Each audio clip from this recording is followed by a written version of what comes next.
अस्सलाम वालेकुम student, welcome to my YouTube channel. तो मैंने आप लोगों को पहले एमसीक्यूज करवा दिए थे कुछ, ठीक है। तो ये 500 की सीरीज़ स्टार्ट की एमसीक्यूज की, तो उनमें पहले एक लेक्चर आ गया था। इस तरह ना ये 30 या 25 एमसीक्यूज की ना एक वीडियो बनाऊंगी, वो तकरीबन 20 वीडियोज़ बनेंगी जिसमें 500 एमसीक्यूज हो जाएंगे, ठीक है। तो ऑर्गेनिक कंपाउंड्स आर मेनली, आमतौर पर जो ऑर्गेनिक कंपाउंड्स हैं वो मिलकर बनते हैं। तो इसका आंसर जो है वो कोवलेंट बॉन्ड से बनते हैं, ठीक है। यानी दो बॉन्ड, दो मिसाल के तौर पर ये है ना, दो इलेक्ट्रॉन, ठीक है।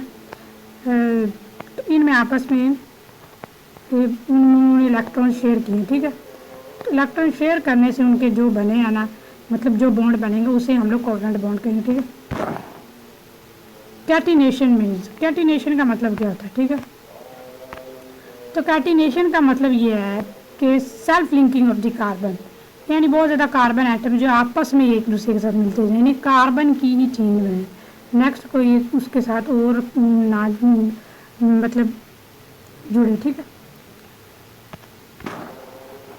Hybridization is present in sp3। Hybridization किस में प्रेजेंट होती है? तो sp3 हाइब्रिडाइजेशन जो है वो मीथेन में होती है, ठीक है। मीथेन में होती है, यानी जिसमें सिंगल बॉन्ड होता है, ठीक है। उसके अंदर sp3 हाइब्रिडाइजेशन होती है, sp3 hybridization. sp2 hybridization is present in, sp2 hybridization जो है, हाइब्रिडाइजेशन ये प्रेजेंट है इथीन में, ठीक है। sp2 इथीन में, sp3 जो है वो मीथेन में, और जो sp जो अकेली हाइब्रिडाइजेशन है वो इथाइन में होती है, ठीक है। इथाइन में, ठीक है, जिसमें 3 सिंगल बॉन्ड्स होते हैं, 3 बॉन्ड्स होते हैं, ठीक है। अब आगे जो है इलेक्ट्रोफाइल इज, इलेक्ट्रोफाइल मीन्स जो इलेक्ट्रॉन लविंग होता है, ठीक है, उसे कहते हैं इलेक्ट्रोफाइल, ठीक है। तो इलेक्ट्रॉन एफिशिएंट भी कह सकते हैं, इलेक्ट्रॉन लविंग भी कह सकते हैं, ठीक। तो उसे इलेक्ट्रोफाइल कहते हैं।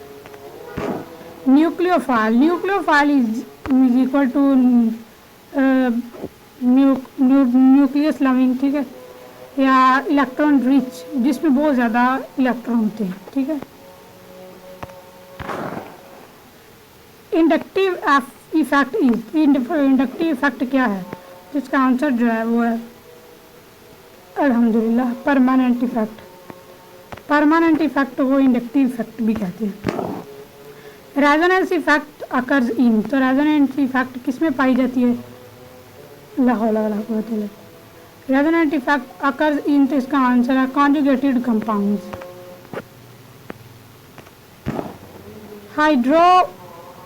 Hyper conjugation, hyper conjugation is also called, hyper conjugation किसे कहते हैं? तो इसका आंसर जो है नो बॉन्ड रेजोनेंस, यानी बॉन्ड्स के दरमियान कोई रेजोनेंस नहीं होती है, ठीक है, उसे कहते हैं hyper conjugation.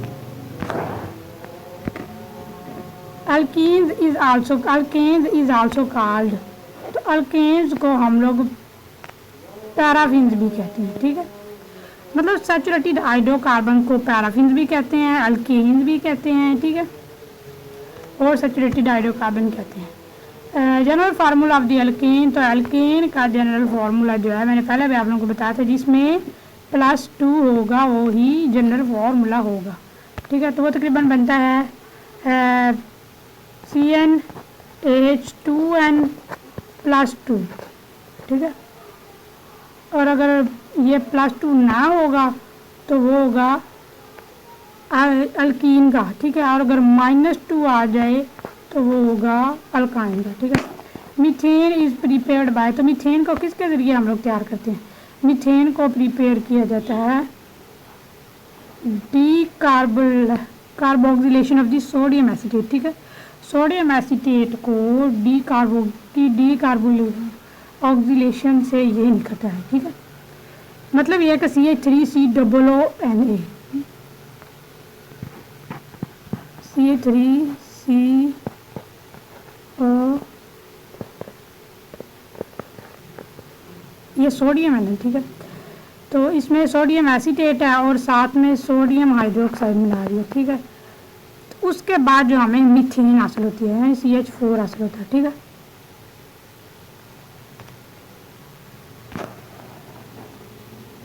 Woods reaction is use to prepare. Wurtz का जो रिएक्शन है ना, उसे इस्तेमाल किया जाता है प्रीपेयर क्या करने के लिए, क्या प्रीपेयर करने के लिए। तो इसका आंसर जो है हायर लेवल के जो अल्केन्स है ना, उन्हें प्रीपेयर करने के लिए वुड्स रिएक्शन इस्तेमाल किया जाता है। सबाथिर-सैंडर्स रिएक्शन यूजेस। तो सबाथिर-सैंडर्स रिएक्शन जो क्या इस्तेमाल करता है, तो इसका आंसर जो है वो है कैटलिस्ट। निकल कैटलिस्ट इसमें इस्तेमाल होता है एज ए कैटलिस्ट। ये जो डॉलर का साइन है, ये आप लोग समझ रहे कि आपको डॉलर बरस रहे हैं।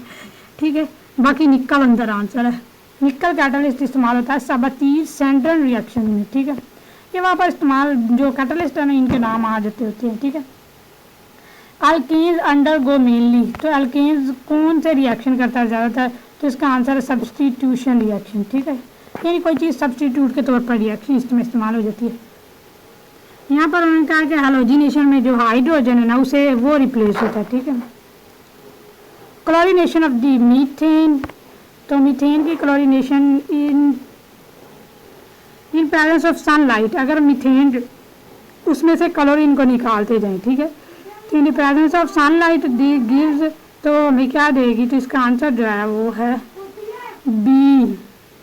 Mixture of the CH3 Cl CH3 Cl2 और CHCl और CCl4। ठीक है, ये 1 2 3 साथ में इंटीजर गिनती हैं। Combustion of the alkane produce. तो अगर हम लोग अल्केन को जलाते हैं तो उससे हमें क्या, मतलब उन्होंने क्या क्या प्रोड्यूस करते हैं, तो इसका आंसर जो है इसमें कार्बन डाइऑक्साइड मिलती है और साथ में हमें वाटर मिलता है। कार्बन डाइऑक्साइड वाटर मिलता है। डॉलर को साइन को छोड़ दें, बाकी सारा वही है। Cracking of the alkane. तो अगर अल्केन की क्रैकिंग की जाए तो उससे हमें क्या हासिल होता है, तो इसका आंसर है lower level of the alkyne और अल्कीन। अल्केन और अल्कीन दोनों मिलते हैं। ठीक है, अगर क्रैकिंग की जाए अल्केन की। Reactivity of the alkane toward the halogenation. Halogenation की तरफ जो रिएक्टिविटी अल्केन की वो कैसी होती है, इसका आंसर है F2Cl2 Br2 I2। ठीक है, ये सारे जो फर्स्ट ऑप्शन वाले हैं ना, ये सब जो है इनमें अल्कोन की हैलोजिनेशन की तरफ एक्टिविटी होती है इनकी। ठीक है, ये MCQ तकरीबन 20 से 22 लग रहे हैं। ठीक है, मिलते हैं नेक्स्ट वीडियो में। Till then take care and अल्लाह हाफिज़।